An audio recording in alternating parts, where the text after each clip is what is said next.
Good morning, everybody. Thank you all for coming today to this ONA highlight. My name's Hannah Baker. For those who do not know, I work here at the center. I'm the state specialized agent for Beef and Forage Economics. And this is Allie.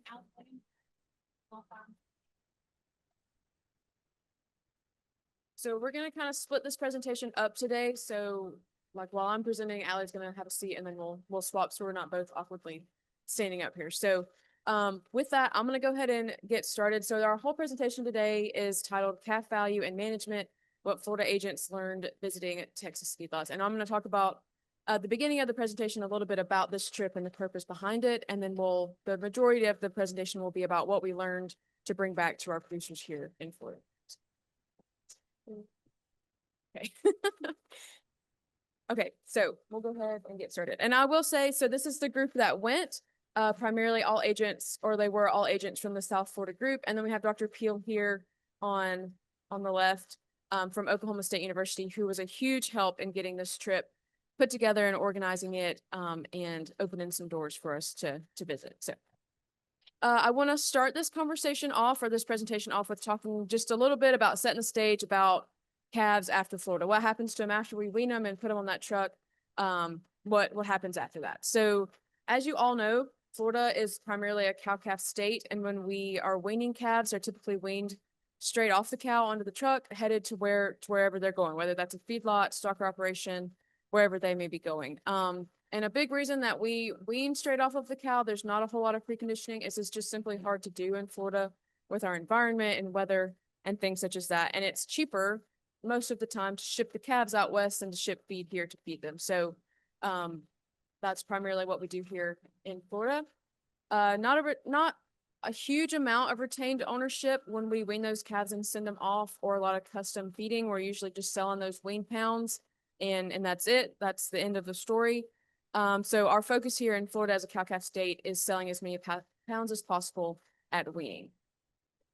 Average weaning weights, they of course vary, but when you look at auction reports and market reports, our typical weaning weight is going to be between that 400 and 600 pounds.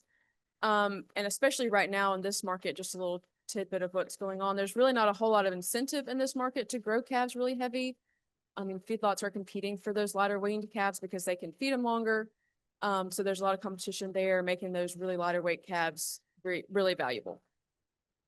A last little point here, some calves may go straight to a feedlot depending on what feedlot they're going to, the weight that they're at, and things like that. But some may go to a stocker operation before they go to a feedlot to put some more weight on and be a better fit once they enter the feedlot.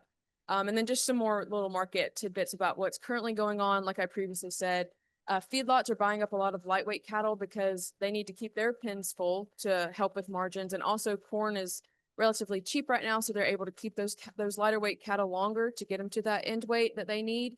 And so margins for stocker operations are a little bit squeezed right now as there's more competition for those lighter weight calves from feedlots. So just wanted to kind of set the stage of what's going on now in Florida, what we typically see on Florida cow-calf operations, and set the stage of why we as extension agents, but also as producers, care about what happens after what happens to calves after they leave Florida. If we're just selling at weaning, selling the pounds, why does it matter what happens to them after they leave? We got our check, we're good. And so that's what the rest of this presentation is going to be about, is what we learned directly from talking to these feedlot guys and how we as Florida producers cannot necessarily do a better job, but we can all work together towards that same goal of producing the high quality, high value calves that produce high quality beef products. Okay, so that kind of sets the stage, and then I kind of want to talk about the group that went. So most of you, if not all of you, are familiar with the South Florida Beef Forage Program, and this is basically a group of extension agents and specialists that work together year-round to develop and organize extension programs for producers here in Florida. So these are a couple of the flyers that we've had, programs this past year and programs that are coming up, just to kind of give you a sense of the kind of topics we cover: herd health, nutrition, reproduction, winter supplementation. Those are kind of some of our big topics. And our main audience for these programs is cow-calf producers here in Florida. So we as extension agents are not only teaching all the time, we're also learning all the time. So it's really important for us to know as much as we can and be the best resource we can for these producers that we're teaching. And so that was the whole goal of this educational initiative is what we called it, is so that we could learn and be better agents and better equipped to teach our producers.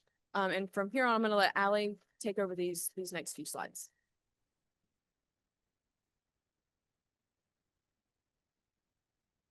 So like Hannah said, one of the things that we're constantly doing is still learning, learning new research, learning different things that we can bring back to our producers. And so when we designed this educational initiative, we had some goals for it. So one of that was to increase our knowledge of what happens to these calves after they leave Florida. We want to become better equipped to help share this information with our producers.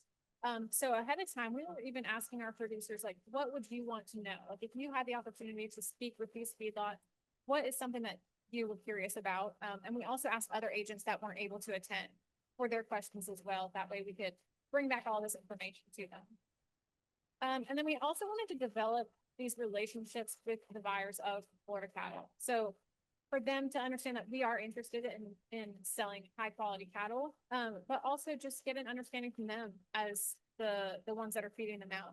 What are they looking for? So we flew into Oklahoma City, and we started off at the OKC West auction. And it was kind of neat to see how they do things a little bit different than Florida. They've got a lot of different days for specific types of cattle. And then the day that we were there, they were selling some lightweight calves that were going to go on to stocker operations. We also got to meet with the representatives from National Livestock and Superior Livestock and do some networking with them. The next morning, we went over towards Amarillo and we went to the West Texas A&M Research Feedlot. So it was neat to start off in a research setting to see what they're interested in improving and just the different topics in the research side that was important to them. After that, we went to one of the cactus feeders yards, the Wrangler yard. The next day, we went to a JBS packing plant to see the side of it after the feedlot. And then we went to Kirkland, Perry Kirkland feed yard that afternoon. And then one of our last days, we went to the Five Rivers feed yard, the Hartley yard. So we got to see the differences from the research setting and then how each feedlot has similarities and differences between each yard. So some of the main questions that we went there to ask, are Florida cattle desirable? We also wanted to know, are there differences between feeding Florida cattle versus their local cattle? Do I need to fill a load? All right, do you need to fill your whole trailer? And then how important are these health protocols? So if we're selling for pounds and that's it, how important are these vaccinations, implants, and castration at that cow-calf level? And then the main thing is, why does this management at the cow-calf level matter? All right, what will that do for you when you're selling for pounds? So one of the first questions we said was, are Florida cattle desirable? And we wanted to add some quotes from what we heard throughout the week. And we were reassured that our Florida cattle are desirable and they're wanted. Like Hannah mentioned, there's different avenues for marketing. So some of those might go directly into the feedlot, and it tends to be a lot of them nowadays. Since there are lower inventories, they're going to take even those lighter calves. But then we also learned that a lot of Florida cattle go out to stocker operations and get put on grass. One thing that they kept mentioning was, oh, they'll be out on wheat in the fall.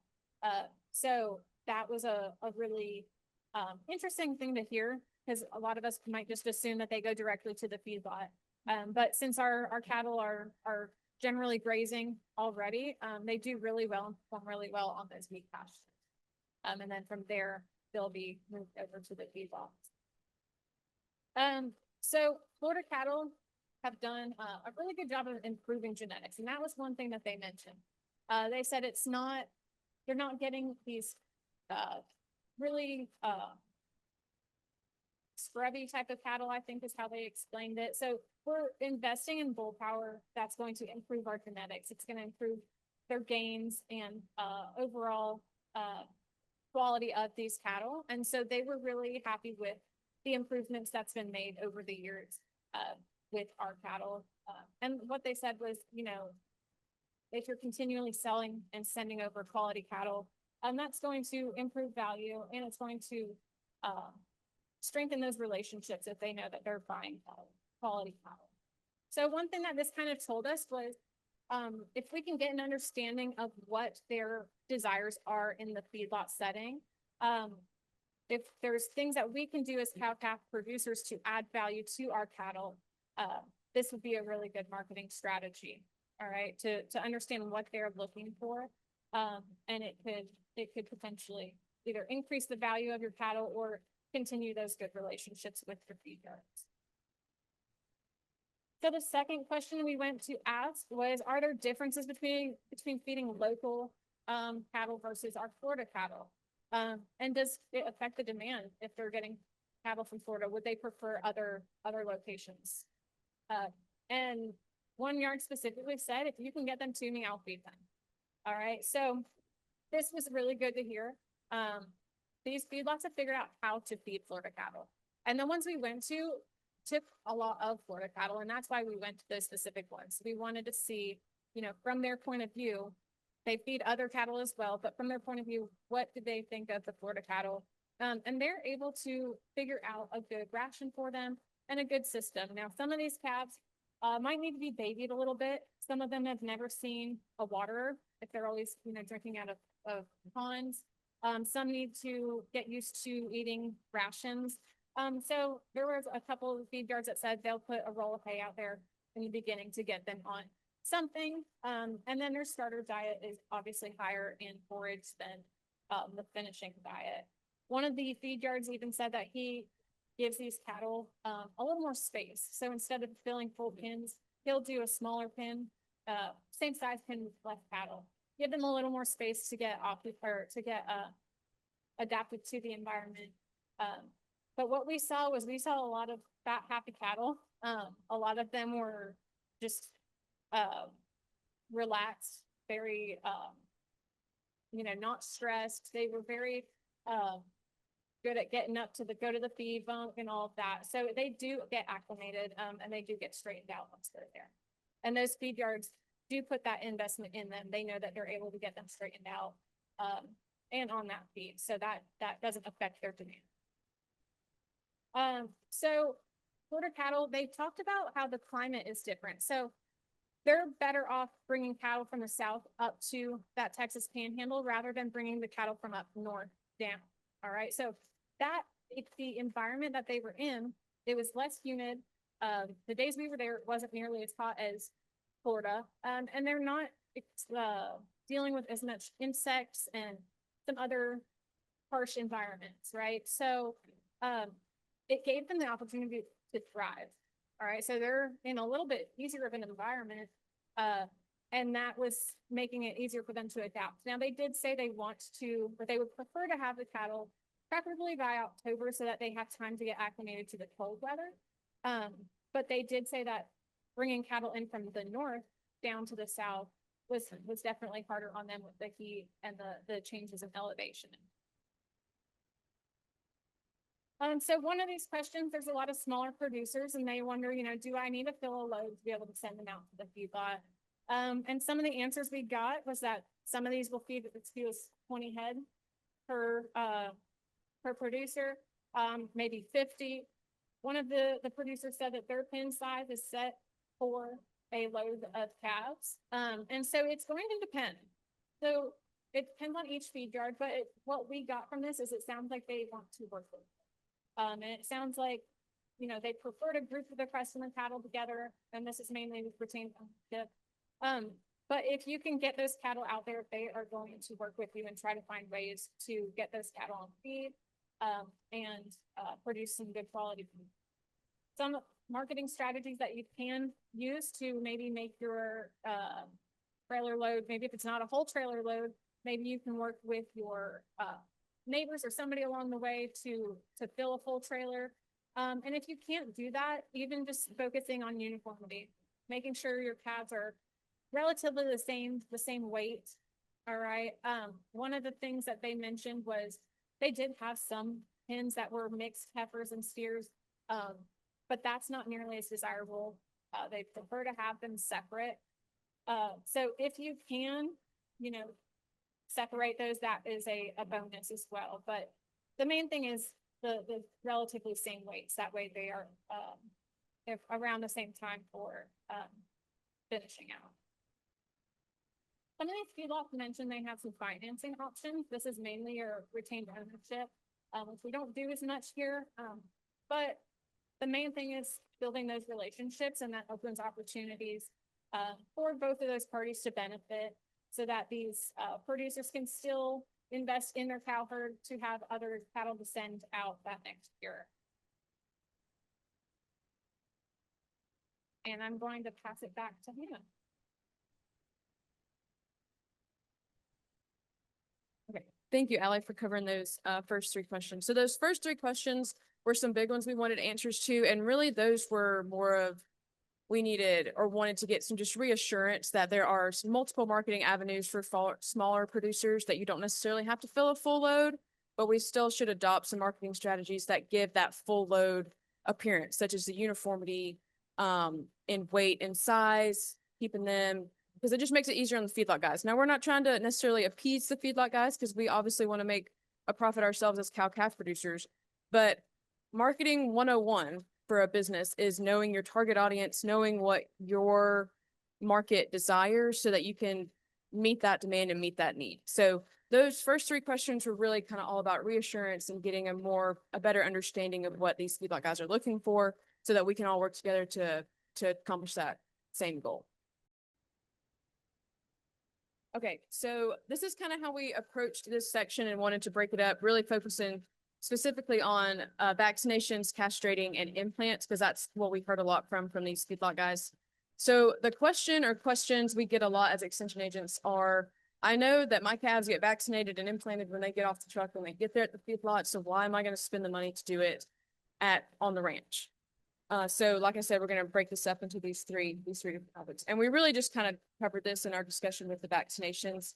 One thing that we heard from one of these feedlot guys was he made the really good point that vaccination is different than immunization. And that's kind of what I was talking about. If those calves, when they get off the truck, if that's the first time they're getting that shot, it's really not doing a whole lot, because they're so stressed from weaning, from traveling that long distance. Their immune system is not able to take in that vaccination and really do what it's supposed to be doing. And so same at the ranch level, it has a lot to do with stress handling, mineral programs, what we're giving these cattle, anything that sets them up well to receive that vaccination well, so that it really develops in their immune system. So yeah, basically we already kind of went over all of this. So the big takeaway here was at every single stop, we asked them, like, what is something we can take back to our producers that you would like to see to help these cattle not only perform better, but catch those buyers' eyes and be like, okay, those calves have gone through some sort of vaccination protocol, and that makes them a little more desirable, and it's going to make them ultimately more valuable in terms of market price. And again, in this current market, it's hard to decipher that premium for vaccinated cattle versus unvaccinated cattle, because everybody's just buying up everything right now because of the low numbers that we have. But I mean, there's plenty of research to show and data to show that these calves, more than likely, that have gone through a vaccination protocol or some sort of handling that have been processed, will bring a level of premium compared to cattle that have not been. And so that recommendation, again, is at least 2 rounds of shots, modified live if you can, but killed's better than nothing. And then again, just harping on this, so vaccinations are more effective if nutrition plans are solid and cattle are in a low stress environment. Because like we've talked about, if they're stressed, if they're not getting what they need nutritionally, that vaccine cannot be expressed to its full potential. So a couple things that we heard from these feedlot guys is having a solid mineral program, getting those calves set up, based on what the cow is ingesting on a minerals basis, low stress handling every time you're working them through the chute, or however you're handling them. Just make sure it's in a low stress manner, and then also proper dosage and administration. And I want to tie this back to that uniformity marketing strategy. If all of your calves are born in a season, they're relatively going to be the same weight, same size, same age, all of that. And a lot of our vaccinations are based on a weight basis. So if we know what weight they are relatively, we know that we can give them a proper dosage, and it has a better chance of being the most effective. So that was really important. And then just to kind of tie it up and bring it home. So sick cattle get behind and don't eat well in the feedlot. That's how it affects how they finish and how they grade. And a lot of these cattle are sold on a grid-based system, meaning they're not sold as strictly live cattle like on the cash market, but they're sold based on how they are perceived that they're going to finish out, how they're going to grade. And so if that affects their grade, that's going to affect money in packers' pocket, which goes back to affecting money in feedlots' pocket. Because if it gets a reputation that this certain group of cattle doesn't grade well, the packer's not going to pay a pretty penny for them as they would cattle that are going to grade better. So that affects how much money the feedlot's making and ultimately tracks back to the cow-calf producer. If the feedlot guys know, I'm not going to make a lot of money off these cattle, so I'm not going to pay as much for them. So it kind of all ties together, and that's why we care about what we do at the cow-calf level. Because just because we may be selling them off the truck and they're going straight to a feedlot, we got our check and that's done, we want to make sure we're getting all the value that we can out of our cattle by putting all we can into them. Okay, so that was about vaccinations. Castration and implants, we kind of breeze through there because that wasn't, we really harp on the vaccinations because that's what we hear. We hear so many different answers from different people, and we were like, what do you guys want? What is the answer you would give our producers if they were here? So for castration, this is not a quote from them, but this is just strictly data that I have looked at and analyzed. Historically, prices in Florida for bull calves are 5 to 6% lower than they are compared to steer calves. So that right there just shows you there's always a discount for bull calves. And the reason behind that is because those heavyweight bull calves entering that feedlot, they're going to band them, they're going to castrate them, and that affects how they eat because they're so stressed after going through that process. And so that's why they're going to bring a lower dollar amount because they cause issues once they get to the feedlot after they've been castrated. And there's a lot of research out there to show that castrating as early as possible is the best avenue and does not negatively affect weaning weight. So we hear a lot, I don't cut them so that they'll be heavy at weaning. Totally understand that, but those bull calves, and I've done some presentations on this, glad to talk about it with anybody that wants a little bit more information, but that bull calf has got to be a certain amount of heavier than a steer calf to bring the same amount that steer calf is going to bring. So he might be heavier, but is he still bringing what a steer calf would? So there's a lot of studies out there to show if you can cut them as early as possible, they have a lot of time to recover from that and still gain by the time that you wean them. Again, and then just this point, if they don't eat, they don't gain, and so that's money lost for everybody, and that's going to affect that calf's value when they go to buy calves. Yeah, so these are basically points that we've already covered. Any indication that those calves have been handled and gone through some sort of protocol is more than likely going to make them a little bit more valuable. And last thing is implants. This one was a super easy answer for all the feedlots that we asked those questions to. All of them said in a roundabout way, implants are effective at every stage. Just because they're getting it at the feedlot doesn't mean there's still not benefit to doing it at the cow-calf level. And all of them said more often than not, there's money being left on the table if you don't implant because of the weight gain you receive from giving that implant for the low per head input cost. So relatively cheap implants are to give for all of the weight that you get after giving it. So it's never a waste of time. Well, I won't say never, but it's usually not a waste of time to implant steer calves at the cow-calf level. And because we sell pounds, the more pounds we have to sell at weaning, the better. Okay, and then I think this is just kind of a wrap-up slide. Yeah, so how important are these health protocols? So this was one answer that really stuck out to us was we, as in feedlots, they specialize in feeding cattle. That's what they're good at. That's what they do. So that's what they want to focus on. They want to focus on feeding cattle efficiently for you, not setting them up to be fed efficiently. If they get off the truck, they're ready to go, they're vaccinated and good health, good immune response, and they can just focus on eating and gaining. That's what these feedlot guys want, and it makes it easier for everybody, especially if you're retaining ownership and you're having to work with these feedlot guys on the cost and input cost and management cost before they leave the feed yard. You want your cattle to be gaining weight so that they bring you that profit at the end of the day when they get sold out.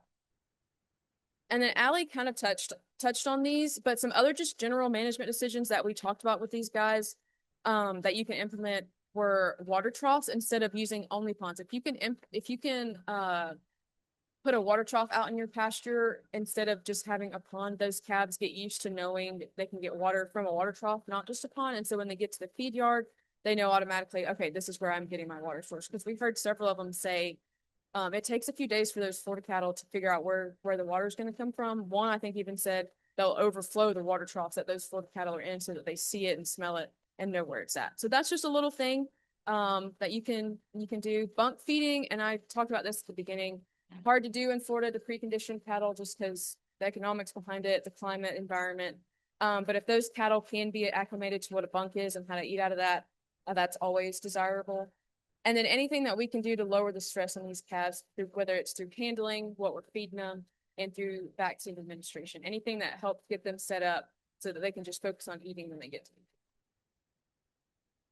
Okay, kind of a take-home point here with this question: the performance of calves and their value of their end product influences value and profitability. So sick calves develop a reputation, negatively influencing their value. So these feedlot guys, these packer guys, they know where they're getting cattle from because they got to stay in business. So they're going to look for the best cattle that they can find. So we want to make sure as producers, we're giving them these high quality, high end product calves. Some other kind of randomish things, tidbits they told us were like damaged hides from improper vaccination, placement, or brands, horns, any type of that influences the value of that hide. So that right there is another discount. So we want to make sure we're doing all that we can, again, to not only deliver a high quality calf, but make sure that calf can deliver a high quality beef product, but also byproducts such as hides. And then the carcass value will also decline when damaged meat has to be trimmed off. So that kind of goes back to injection sites. If they get to an injection site in a muscle, I know it's been common to give them like in the hip area. Not really recommended to do that because there's a lot of meat back there. And so if they have to trim that off, that's money out of their pocket. So. All right. And then the final question, kind of tying all this together, why does management at the cow-calf level matter? So this was a quote, not word for word, but in a sense, this is what we were told.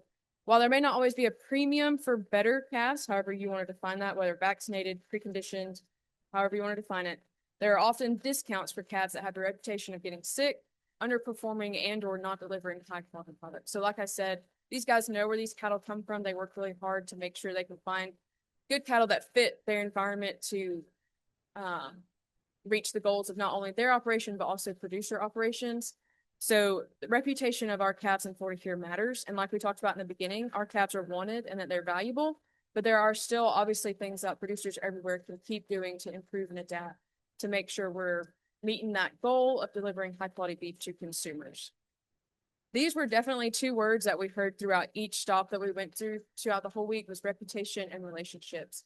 These guys want to have a relationship with you, whether you're retaining ownership or not. If you want to direct market to them, however you want to do it, they want to feed your cattle. And like I said, I've said several times, we're all working towards the same goal of having high quality cattle and high quality. So building these good reputations and relationships is really valuable. I think I've kind of said both of these points in a roundabout way, just really important reputation and relationships. So just wrapping up, good management at the cow-calf level influences the value of Florida cattle and strengthens reputation. Not only the reputation of your specific operation, but the reputation of the Florida cattle industry as a whole. Like we said, we have a reputation. They want our valuable cattle. They want them. And we want to continue to have that reputation. And so these were just some things that we learned as agents. There are a lot of marketing opportunities for smaller producers.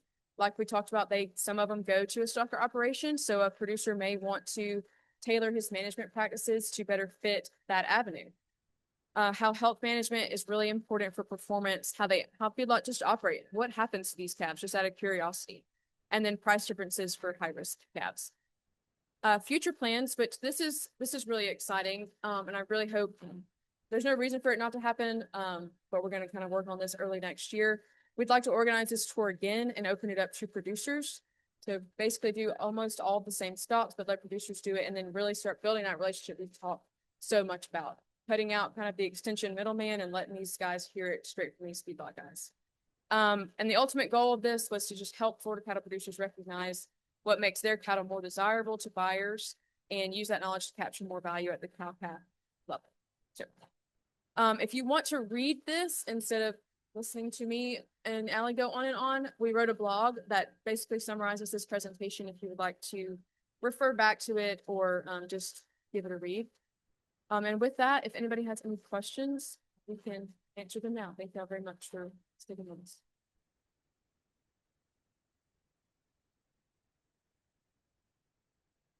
Oh, yes, go ahead, Barry. Oh, that's a great question. I can get that number for you. I can look at some market receipts. Now, I can't give you like an exact, because there are, private treaty stuff, direct marketing, that sort of thing. But I could give you a roundabout number. But I don't know. Especially now with market, we don't have as many calves, so I have to be, but I can get that for you.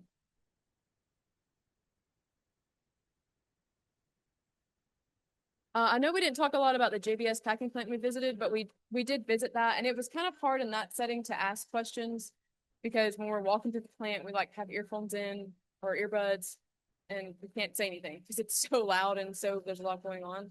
But that was really cool just to see how that works, and that plant was huge. I think their average processing per day was like 6,000 head, which obviously they're not doing that right now because of numbers, but it was really cool to see that on a large scale. And just really see that end product, actually see box beef. Like we saw the cardboard boxes full of beef products being put on shelves and being sorted. So it was really cool. Yeah, yes.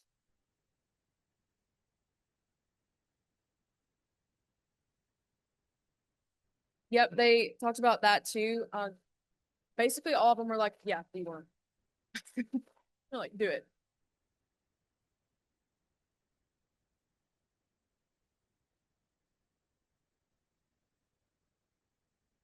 So they would definitely prefer calves that are weaned at a minimum of 30 days because it just indicates they're probably bump trained. They're not stressed. They only have to deal with the stress of traveling, not they've already gone through the weaning process. But they understand that it's hard to do that with Florida calf. And so they have figured out methods to help those cattle adjust. So